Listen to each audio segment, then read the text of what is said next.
Halo adik-adik, Assalamualaikum warahmatullahi wabarakatuh. Ketemu lagi dengan Kak Hera di channel Biologi Asik. Pada kesempatan kali ini, kakak akan membahas materi kelas 11 SMA, yaitu organ-organ tumbuhan. Jadi kita akan membahas nih kira-kira organ tumbuhan itu ada apa aja, lalu jaringan-jaringan penyusun organ tumbuhan itu apa saja. Oke, langsung aja yuk. Sebelum itu, buat adik-adik yang belum subscribe, bisa subscribe dulu ya.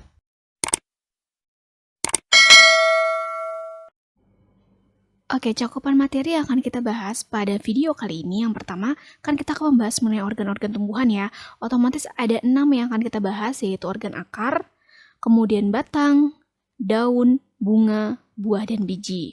Kita mulai dari yang paling bawah dulu ya, yaitu akar. Organ pada tumbuhan itu dapat dibedakan menjadi dua ya, yaitu ada organ vegetatif dan generatif. Nah, untuk organ vegetatif itu terdiri dari 3 organ, yaitu ada akar, batang, dan juga daun, sedangkan organ generatif itu terdiri dari bunga, buah, dan juga biji.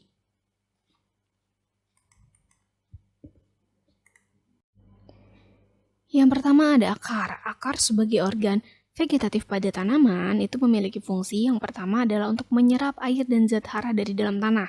Ya, jadi air yang ada di dalam tanah itu kan berfungsi untuk bahan fotosintesis. Nah, dari tanah itu nanti akan dibawa ke daun, itu yang membawanya adalah atau yang menyerapnya adalah akar. Fungsi akar yang kedua adalah untuk memperkokoh berdirinya tumbuhan. Jadi semakin banyak tumbuhan itu memiliki akar, maka tumbuhan tersebut akan semakin kuat atau semakin kokoh. Yang ketiga adalah sebagai tempat menyimpan cadangan makanan. Salah satu contohnya, tumbuhan akan menyimpan cadangan makanan itu dalam bentuk umbi akar, seperti contohnya pada wortel ya, atau lobak. Yang keempat adalah untuk menyerap uap air dan juga gas dari udara. Sebagai contoh adalah adanya akar nafas pada tumbuhan bakau. Seperti yang kita ketahui bahwa tumbuhan bakau itu hidup pada kandungan gas oksigen yang rendah, sehingga tumbuhan bakau akan dilengkapi dengan akar nafas untuk membantu menyerap gas oksigen di udara. Yang terakhir adalah sebagai alat perkembangbiakan secara vegetatif atau tidak kawin. Nah, jadi sebagai contoh adalah umbi akar tadi bisa juga ya. Jadi umbi akar itu merupakan alat perkembangbiakan vegetatif alami pada tumbuhan ya. Nah, yang kedua juga bisa salah satu contohnya adalah dengan stek akar. Jadi dengan menanamkan potongan akar ke dalam tanah. Jaringan penyusun akar baik dikotil ataupun monokotil itu terdiri dari 4 jaringan. Yang pertama ada epidermis, korteks, endodermis, dan silinder pusat. Nah, sekarang kita urutkan dulu ya jaringan penyusun akar dikotil dari yang paling luar hingga ke yang paling dalam. Nah, yang paling luar ini di akar dikotil ada rambut akar ya. Rambut akar ini berasal dari perkembangan jaringan epidermis. Jadi epidermis kan jaringan terluar ya. Nah, nanti lapisan epidermis ini bisa berkembang menjadi rambut akar yang berfungsi untuk memperluas penyerapan air serta untuk menguatkan posisi tumbuhan. Jadi semakin banyak rambut akarnya, maka tumbuhan itu akan mendapatkan air makin banyak ya, dan posisi tumbuhan itu akan semakin kuat. Selanjutnya ada korteks. Nah, korteks ini berisi sel-sel parenkim. Nah, lalu selanjutnya ada endodermis, jadi lingkaran yang di tengah ini ya. Nah, endodermis ini mengalami penebalan berupa titik-titik atau yang disebut sebagai pita Kaspari. Nah, jadi di dalam endodermis itu terdapat penebalan dari suberin yang disebut sebagai pita Kaspari. Nah, tapi nanti ada sel-sel yang tidak mengalami penebalan yang disebut sebagai sel penerus atau sel peresap. Pita Kaspari itu akan membuat tumbuhan itu impermeable terhadap air, sehingga air itu ketika ingin masuk ke dalam tumbuhan harus melalui sel penerus atau sel peresap. Nah, setelah endodermis, nah ini ada silinder pusat. Nah, silinder pusat itu adalah bagian terdalam atau bagian tengah dari akar tumbuhan ya. Nah, dimulai dari persikel. Jadi, persikel ke dalam nih ya, sampai yang paling dalam ini disebutnya sebagai stele atau silinder pusat. Nah, persikel itu berfungsi untuk membentuk percabangan. Nah, nanti setelah persikel itu kita akan menemukan vaskular atau pembuluh. Nah, pembuluh kan berarti cuma dua ya, xilem dan floem. Nah, xilemnya itu terletak di dalam nih ya, seperti huruf X ini ya, ini adalah xilem. Nah, sedangkan yang warna kuning nih yang mengelilingi xilem ini adalah atau phloem ya. Nah, di antara xilem dan phloem itu nanti terdapat kambium ya. Jadi kalau kalian lihat akar dikotil ya, misalnya kayak akar beringin, kenapa bisa besar? Karena memang akarnya pun juga mengandung kambium sehingga bisa mengalami pertumbuhan sekunder. Jadi nggak cuma batangnya aja, akarnya pun juga memiliki kambium. Nah, sedangkan akar monokotil itu strukturnya hampir sama dengan akar dikotil. Jadi yang paling luar ini juga ada rambut akar, kemudian setelah itu ada epidermis, korteks, endodermis, perisikl, xilem, phloem, dan bedanya ini ya. Jadi kalau pada akar monokotil, xilem dan phloemnya itu seperti berganti-gantian ya. Jadi ini kan xilem, kemudian ini phloem, xilem, phloem. Nah, jadi kayak berganti-gantian seperti ini ya. Dan di paling dalam dari akar monokotil itu terdapat parenkim empulur ya. Jadi bedanya kalau di akar dikotil itu memiliki kambium tapi tidak terdapat empulur, kalau di akar monokotil memiliki empulur tapi tidak memiliki kambium. Sehingga akar monokotil itu kan akar serabut ya. Akar serabut itu kan kecil-kecil, tipis-tipis ya, tidak bisa membesar.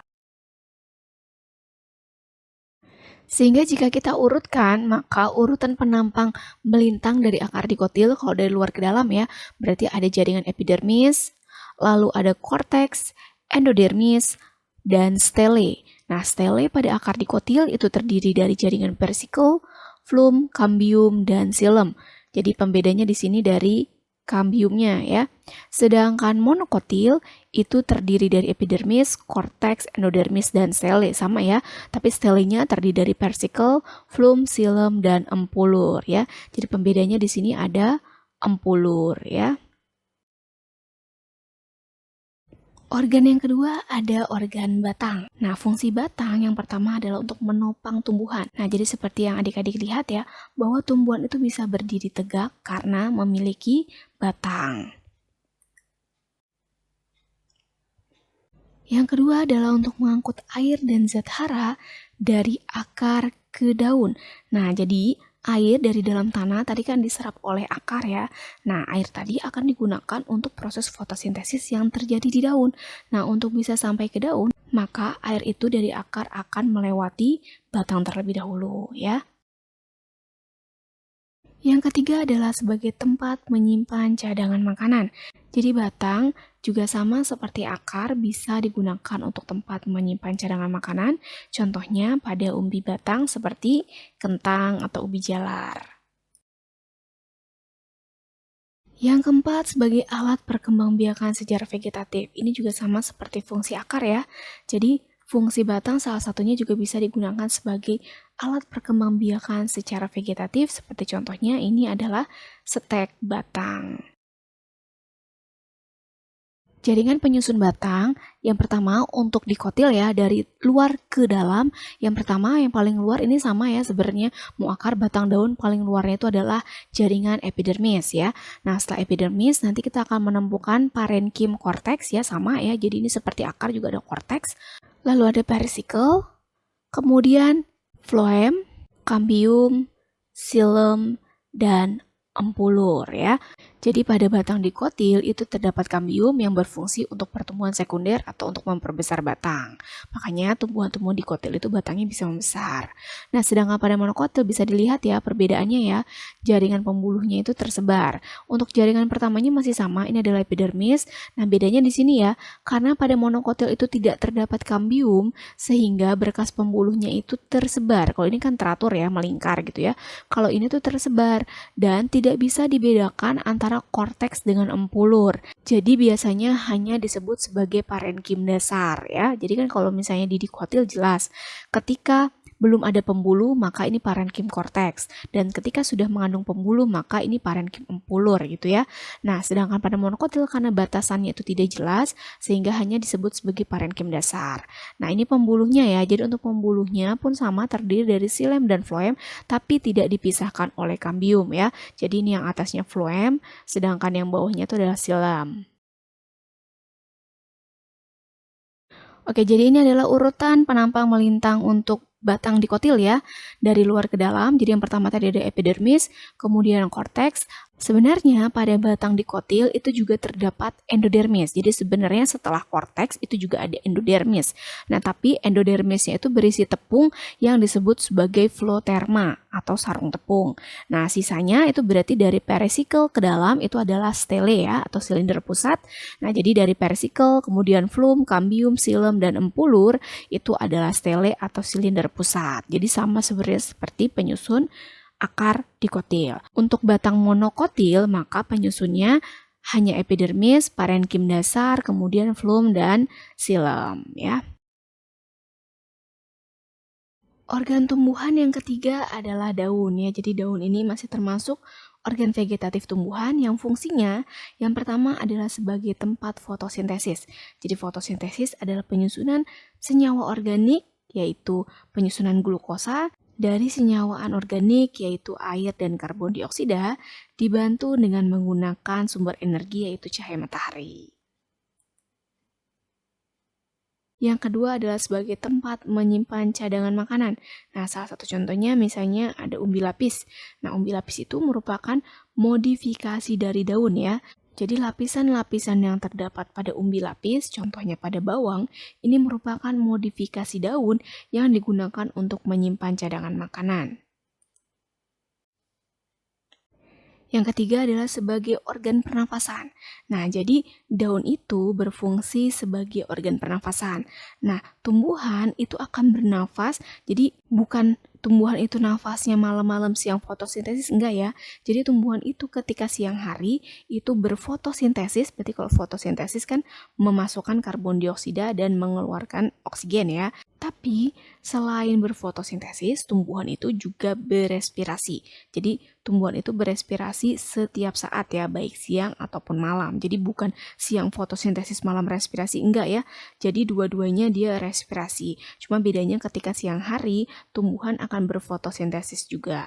Nah, ketika malam hari, tumbuhan tidak melakukan fotosintesis, namun hanya melakukan proses respirasi saja. Yang keempat, fungsi daun adalah sebagai tempat transpirasi atau penguapan. Jadi misalnya air dari dalam tanah itu nanti akan masuk ke dalam tanah ya, dipengaruhi oleh daya tekanan akar, kemudian masuk ke batang ya, karena adanya kapilaritas batang lalu dibawa ke daun. Nah, nanti pada kondisi yang panas atau terik ya, tumbuhan itu akan menguap. Jadi air akan menguap melalui stomata. Sedangkan gutasi itu adalah keluarnya air ya melalui ujung-ujung daun atau yang disebut sebagai hidatoda ya. Jadi gutasi itu pengeluaran air atau kita taunya embun ya. Jadi embun itu adalah gutasi. Nah, ini biasa dilakukan tumbuhan ketika kelembaban udaranya tinggi. Jadi seperti pagi-pagi ya. Jadi kalau kita lihat tumbuhan di pagi hari, maka biasanya ada air ya atau embun ya. Nah, jadi embun itu adalah proses gutasi. Nah, yang terakhir, untuk fungsi daun ada sebagai alat perkembangbiakan secara vegetatif ya. Contohnya adalah pada tunas adventif daun ya. Jadi tunas adventif daun adalah tumbuhnya individu baru. Nah, seperti ini ya. Pada bagian daun, harusnya kan tunas itu muncul dari batang ya. Tunas adventif daun itu muncul tunasnya dari bagian daun. Contohnya pada tanaman cocor bebek. Selanjutnya kita akan membahas mengenai penampang dari organ daun. Jadi jaringan penyusun organ daun itu apa saja? Nah, daun juga kita bagi menjadi dua ya. Ada daun untuk tumbuhan dikotil dan daun untuk tumbuhan monokotil. Untuk tumbuhan dikotil, pertama-tama jaringannya ada epidermis ya. Sama, jadi epidermis itu terdapat pada akar, batang, dan daun. Jadi sama ya, seperti akar dan batang, paling luarnya dari daun itu terdapat jaringan epidermis. Bedanya, pada daun epidermisnya ada dua ya. Ada epidermis atas dan ada epidermis bawah. Nah, nanti di bawahnya epidermis atas, nah ini ya, terdapat parenkim yang berklorofil yang disebut sebagai parenkim palisade. Sedangkan di atas dari epidermis itu terdapat lapisan namanya kutikula ya. Jadi lapisan kutikula ini yang membuat tumbuhan itu tampak mengkilap ya. Ketika kita pegang juga daun itu tampak halus, nah itu karena ada lapisan lilin atau kutikula. Kemudian di bawahnya parenkim palisade itu terdapat parenkim spons. Jadi ini sama-sama masih berkloroplas ya. Jadi ini ada kloroplasnya kelihatan ya. Nah, ini jadi sama-sama berkloroplas, palisade dan juga spons. Sehingga palisade dan spons ini berfungsi sebagai tempat fotosintesis. Tapi yang lebih utama, fotosintesis itu terjadi pada palisade. Di tengah-tengah dari parenkim spons itu nanti terdapat jaringan vaskular atau jaringan pengangkut yang terdiri dari xilem dan juga flum ya. Jadi atas xilem, nah ini flum. Lalu ini juga ada rongga udara ya, jadi pembedanya antara palisade dengan spons, kalau spons itu dia ada rongga-rongga udaranya, jadi tidak serapat palisade. Nah, kemudian ini bagian epidermis bawah di mana terjadi modifikasi dari epidermis yaitu stomata. Stomata ini berfungsi sebagai tempat pertukaran udara. Jadi bahan udara seperti CO2 itu akan masuk melalui stomata dan oksigen hasil fotosintesis akan keluar juga melalui stomata. Untuk monokotil itu sama dengan daun dikotil, yang paling atas ada lapisan kutikula atau disebut juga lapisan lilin, di bawahnya terdapat epidermis atas, di mana terdapat modifikasi epidermis yaitu stomata. Nah, lalu ada sklerenkim, jadi ada penyokong. Di bawah epidermis itu nanti akan terdapat jaringan penyokong yaitu sklerenkim. Nah, ini adalah jaringan mesofil yang mengandung klorofil, dan di tengah-tengahnya sama ya, terdapat pembuluh yaitu xilem dan flum ya. Nah, kemudian di bawah nih masih ada sklerenkim lagi, dan ini ada epidermis bawah, lalu ada kutikula lagi. Selanjutnya ada organ bunga. Fungsi bunga adalah sebagai organ generatif atau organ reproduksi secara generatif. Struktur dari bunga dapat kita bagi menjadi dua, yaitu perhiasan bunga dan alat kelamin atau alat reproduksi. Perhiasan bunga yang pertama terdiri dari sepal, yaitu satu helaian dari kelopak bunga. Nah, jadi kalau sepal itu satu, kalau kumpulan dari sepal-sepal ini namanya kaliks atau kelopak. Nah, kemudian yang kedua ada petal atau satu helaian mahkota bunga. Nah, kalau banyak namanya korola. Kemudian untuk alat kelamin, maka pertama ada alat kelamin betina yaitu putik ya atau pistil. Nah, jadi putik atau pistil itu terdiri dari kepala putik atau sigma dan tangkai putik atau stilus. Lalu nanti di bawah ini ada ovarium atau ovari atau bakal buah. Nah, kalau kita perbesar, nah seperti ini ya. Ini adalah bakal buah. Nah, di dalam bakal buah itu terdapat bakal biji atau ovulum. Jadi nanti setelah fertilisasi, ovarium atau ovari akan berubah menjadi buah dan bakal biji atau ovulum akan berubah menjadi biji. Makanya kita kalau makan buah di dalamnya ada biji. Nah, untuk alat kelamin jantan maka terdiri dari stamen atau benang sari. Nah, stamen atau benang sari itu terdiri dari tangkai sari atau filamen dan kepala sari atau anter. Kalau kita perbesar, antera seperti ini ya. Jadi ini antera atau kepala sari. Nah, ini tangkai sari ya. Nah, di dalam kepala sari atau antera itu terdapat serbuk sari. Jadi proses pembentukan serbuk sari itu terjadi di kepala sari atau antera. Selain perhiasan bunga dan juga alat kelamin ya, nanti bunga itu sebenarnya dilengkapi juga dengan yang namanya pedikel atau tangkai bunga dan braktea. Jadi braktea itu adalah modifikasi dari daun lah ya. Jadi ini berfungsi sebagai pelindung. Jadi seperti daun pelindung. Bunga berdasarkan alat reproduksi atau alat kelaminnya itu dibagi menjadi dua. Ada bunga sempurna dan bunga tidak sempurna. Bunga sempurna itu jika memiliki alat kelamin yang lengkap atau alat reproduksi yang lengkap, yaitu memiliki putik dan juga benang sari. Sedangkan bunga tidak sempurna itu jika tidak memiliki salah satunya. Jadi bisa saja tumbuhan itu hanya memiliki putik saja atau benang sari saja. Nah, contohnya apa? Yang pertama, kalau bunga sempurna, contohnya itu ada bunga kembang sepatu ya, atau bunga melati. Bunga mawar juga bisa ya, banyak yang bunga sempurna. Nah, sedangkan bunga tidak sempurna itu contohnya ada bunga pepaya dan juga bunga jagung. Yang kelima ada organ buah. Jadi buah ini merupakan perkembangan lebih lanjut dari bakal buah setelah terjadi fertilisasi. Nah, buah itu dibedakan menjadi dua, ada buah sejati dan buah semu. Buah sejati itu adalah buah yang berasal dari bakal buah, sedangkan buah semu itu berasal dari bakal buah dan bagian bunga lainnya. Contoh dari buah sejati itu ada buah mangga atau buah durian ya. Nah, sedangkan buah semu contohnya ada buah stroberi atau jambu monyet. Buah sejati berdasarkan sifat dinding buahnya itu dibagi menjadi ada buah kering dan buah berdaging. Nah, ini adalah salah satu contoh buah berdaging ya. Buah berdaging berdasarkan dinding buahnya atau perikardium itu dibedakan lagi menjadi tiga atau berdiferensi menjadi tiga lapisan ya. Yaitu ada exokarp atau perikarp. Nah, ini adalah bagian yang akan menjadi kulit buah ya, sehingga bagian ini atau eksokarp ini berfungsi untuk melindungi buah. Kemudian yang kedua ada lapisan mesokarp. Nah, mesokarp ini adalah bagian daging buah yang umumnya dapat dimakan. Nah, dan yang ketiga ada endokarp atau bagian kulit biji yang berfungsi untuk melindungi biji. Nah, nanti di dalam endokarp akan terdapat biji yang di dalamnya terdapat endosperm dan juga zigot. Nah, ini merupakan salah satu contoh dari buah semu, yaitu buah stroberi. Nah, jadi pada buah semu itu kan buahnya itu berasal dari bakal buah dan juga bagian bunga ya. Nah, sebagai contoh ini stroberi. Jadi stroberi itu yang kita makan, yang kita anggap buah itu sebenarnya adalah reseptakel atau dasar bunga. Nah, buahnya itu yang mana? Nah, buah atau yang berasal dari bakal buah. Kalau buah sejati kan hanya dari bakal buah. Nah, bakal buahnya itu nanti akan ngebentuk yang namanya ekin. Nah, ini ya. Jadi titik-titik pada stroberi yang kita anggap seperti biji itu sebenarnya adalah buah atau sebutnya ekin ya. Nah, nanti kalau kita perbesar nih ya, nah seperti ini ya, di dalam ekin ini terdapat biji. Jadi bijinya itu ada di dalam si ekin itu ya. Nah, baru ini ada vaskularnya, jadi nanti berhubungan tuh ya dari ekin itu ke vaskular. Nah, sedangkan ini adalah sepal. Jadi kelopak bunganya itu, nah ini jadi ini ya, jadi kelopak buah gitu ya. Nah, pedikel ini tangkai bunga. Nah, yang terakhir ini ada biji. Nah, jadi biji juga kita bagi dua ya, ada biji pada tumbuhan dikotil dan monokotil. Nah, kalau dikotil itu kan dari kata kotiledon ya. Jadi kotiledon itu adalah keping biji. Nah, jadi kok dikotil itu kepingnya dua. Dan sebagai contoh ada kacang merah ya.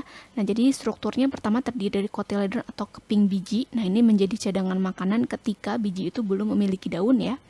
Kemudian ada radikula atau calon akar, kemudian ini plumula adalah calon daun. Nah, kemudian ada testa atau kulit biji. Nah, kemudian perkembangan dari kotiledon itu akan membentuk epikotil.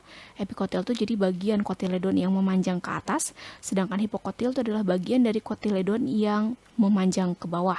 Sedangkan pada biji monokotil, contohnya jagung, itu strukturnya pertama terdiri dari kulit biji, lalu ada endosperm ini sebagai cadangan makanan, kemudian ada epikotil, radikula ini calon akar, lalu ada koleoriza. Nah, ini pembedanya ya. Jadi pada biji monokotil terdapat koleoriza yang berfungsi untuk melindungi radikula.